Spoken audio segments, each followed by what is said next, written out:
one of the blocks that we need to overcome in discovering the love that we are is this belief that we could possibly be a victim. That's a huge one, because it certainly seems real, doesn't it? Oh, yeah. I mean, if I look back at my own life, and I could ask myself, and I certainly did ask myself all those questions about, well, I had a whole family at home. Why did my parents give me away to my aunt to look after for 10 years? So it would be easy to see how I was a victim, right? And for years I struggled with that, until I recognized that we are the cause of everything. We are the projector. In here, we are the projector of everything that we see.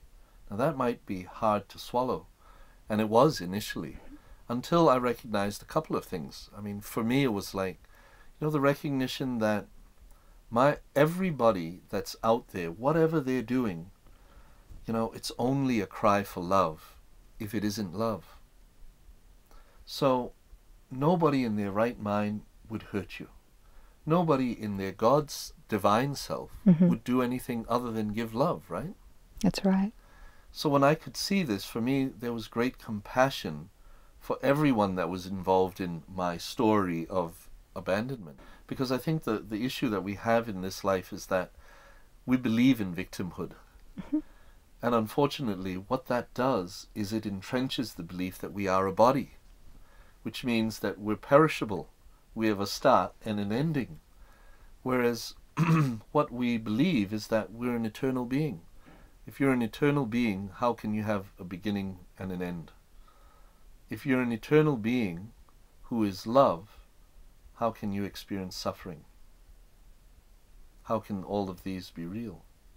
So the ego is the only problem in the universe. That's right. And it's interesting because the ego over time, right?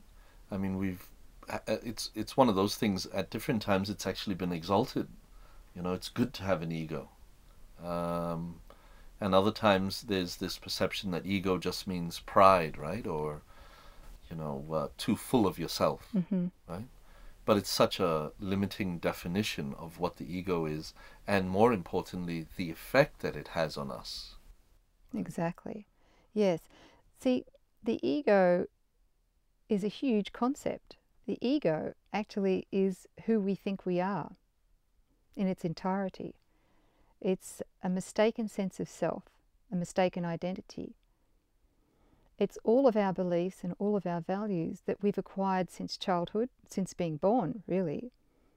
Not just our personal experiences and conditioning, but also those that we've learnt from the world at large, through our education and our extended families, that sort of thing. So the ego really is like me. That's what the ego is. So we're talking about undoing the ego here, and it can be quite scary at first, because what it feels like is undoing me.